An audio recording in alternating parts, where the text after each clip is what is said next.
കാസർഗോഡ് ജില്ലയിലെ കുണ്ടംകുഴിക്കടുത്ത് ബേഡെടുക്ക പഞ്ചായത്തിൽ സ്ഥിതി ചെയ്യുന്ന അടുക്കത്ത് ഭഗവതി ക്ഷേത്രത്തിലെ പ്രശസ്തമായ കുളമാണ് ആമക്കുളം. കേരളത്തിൽ ആമകളെ ആരാധിക്കുന്ന അപൂർവം സ്ഥലങ്ങളിൽ ഒന്നാണിത്. മഹാവിഷ്ണുവിന്റെ കൂർമാവതാരമാണ് ഈ കുളത്തിലുള്ളതെന്നാണ് വിശ്വാസം. പണ്ട് കാവിലെ ദേവനർത്തകിമാരുടെ നൃത്തം കാണാൻ കൂർമാവതാരത്തിലെത്തിയ മഹാവിഷ്ണു ഭഗവതിയുടെ അഭ്യർത്ഥന പ്രകാരം അവിടെ കുടികൊണ്ടു എന്നാണ് പറയപ്പെടുന്നത്. അതിനാൽ ഇവിടുത്തെ ആമകളെ ഉപദ്രവിക്കുന്നത് വലിയ ദോഷമായി നാട്ടുകാർ കരുതുന്നു.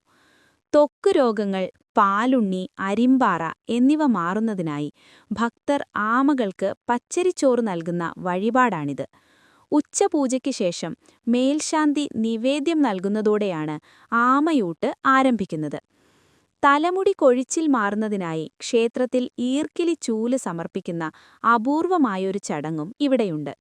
ഭഗവതിക്ക് എരുമപ്പാൽ നിവേദിക്കുന്നതും ഇവിടുത്തെ മറ്റൊരു പ്രത്യേകതയാണ്. എത്ര കടുത്ത വേനലിലും ഈ കുളത്തിലെ വെള്ളം പൂർണ്ണമായി വറ്റാറില്ല എന്ന് പറയപ്പെടുന്നു. മഴക്കാലത്ത് കുളം നിറയുമ്പോൾ നൂറുകണക്കിന് ആമകളെ ഇവിടെ കാണാൻ സാധിക്കും. സാധാരണ ആമകൾക്ക് പുറമെ വലിപ്പം കുറഞ്ഞ വെള്ള ആമകളും ഈ കുളത്തിലുണ്ടെന്നത് വിനോദസഞ്ചാരികളെ ആകർഷിക്കുന്ന ഘടകമാണ്.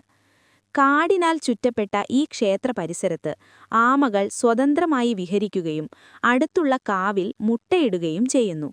വനം വകുപ്പിന്റെയും നാട്ടുകാരുടെയും സംരക്ഷണത്തിലാണ് ഇവ കഴിയുന്നത്. കാസർഗോഡ് നഗരത്തിൽ നിന്ന് ഏകദേശം 25-30 കിലോമീറ്റർ ദൂരത്തായി മോലോത്തുംകാവ് എന്ന സ്ഥലത്താണ് ക്ഷേത്രം. ഭാരതത്തിൽ ആമകളെ ആരാധിക്കുന്ന ക്ഷേത്രങ്ങൾ വളരെ കുറവാണ്. കേരളത്തിൽ ആമകൾക്ക് ഇത്രയധികം പ്രാധാന്യം നൽകുന്ന മറ്റൊരു ക്ഷേത്രം വിരളമാണ്. മഹാവിഷ്ണുവിന്റെ കൂർമാവതാരത്തിന്റെ ചൈതന്യം ഈ കുളത്തിലുണ്ടെന്ന വിശ്വാസത്തിന് നൂറ്റാണ്ടുകളുടെ പഴക്കമുണ്ട്. ക്ഷേത്രത്തിലെ പ്രതിഷ്ഠ ഭഗവതിയാണെങ്കിലും കുളത്തിലെ ആമകളെ വിഷ്ണു സ്വരൂപമായാണ് ഭക്തർ കാണുന്നത്. ചരിത്രപരമായി ഈ പ്രദേശം വലിയൊരു വനമേഖലയുടെ ഭാഗമായിരുന്നു. ക്ഷേത്രത്തിന് ചുറ്റുമുള്ള കാവ് ഇന്നും സംരക്ഷിക്കപ്പെടുന്നു. ശാസ്ത്രീയമായി നോക്കിയാൽ വംശനാശ ഭീഷണി നേരിടുന്ന ചില ശുദ്ധജല ആമകളാണ് ഇവിടെയുള്ളത്. ക്ഷേത്രക്കുളത്തിൽ കഴിയുന്ന ഈ ആമകൾ മുട്ടയിടാനായി ക്ഷേത്രത്തിന് തൊട്ടടുത്തുള്ള കാട്ടിലേക്ക് പോകാറുണ്ട്. കാവിലെ മണ്ണിൽ മുട്ടയിട്ട് വിരിഞ്ഞുവരുന്ന കുഞ്ഞുങ്ങൾ സ്വയം കുളത്തിലേക്ക് തിരിച്ചെത്തുന്ന ഒരു സ്വാഭാവിക പ്രക്രിയ ഇവിടെ നൂറ്റാണ്ടുകളായി തുടരുന്നു. ബേഡെടുക്ക കുണ്ടംകുഴി മേഖലയിലെ ജനങ്ങളുടെ സാമൂഹിക ജീവിതവുമായി ഈ ക്ഷേത്രം ആഴത്തിൽ ബന്ധപ്പെട്ടിരിക്കുന്നു. പണ്ട് കാലത്ത് ഈ പ്രദേശത്തെ തർക്കങ്ങൾ പരിഹരിക്കാനും സത്യം ചെയ്യാനുമൊക്കെ ക്ഷേത്ര പരിസരം ഉപയോഗിച്ചിരുന്നതായി പറയപ്പെടുന്നു. ആമകളെ ഉപദ്രവിക്കുന്നത് നാടിന് ആപത്താണെന്ന വിശ്വാസമുള്ളതുകൊണ്ട് തന്നെ ഔദ്യോഗികമായ വന്യജീവി സംരക്ഷണ നിയമങ്ങൾ വരുന്നതിനെത്രയോ മുൻപേ നാട്ടുകാർ ഈ ആമകളെ സംരക്ഷിച്ചു പോന്നിരുന്നു. നാട്ടുംപുറത്തെ സംരക്ഷണ മാതൃക എന്ന നിലയിൽ പരിസ്ഥിതി പ്രവർത്തകർ ഈ സ്ഥലത്തെക്കുറിച്ച് പഠനങ്ങൾ നടത്തിയിട്ടുണ്ട്. ബ്രിട്ടീഷ് ഭരണകാലത്തും അതിനു മുൻപുള്ള രാജഭരണകാലത്തും കാസർകോട്ടെ ഉൾനാടൻ ഗ്രാമങ്ങളിലെ പ്രധാന ആരാധന കേന്ദ്രങ്ങളിലൊന്നായിരുന്നു ഇത്.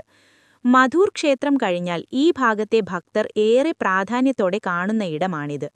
ത്വക്ക് രോഗങ്ങൾ മാറാനായി ജാതി-മതഭേദമന്യേ ആളുകൾ ഇവിടെ എത്താറുണ്ടായിരുന്നു എന്നത് ഈ ക്ഷേത്രത്തിന്റെ ചരിത്രപരമായ മതസൗഹാർദ്ദത്തെയും സൂചിപ്പിക്കുന്നു.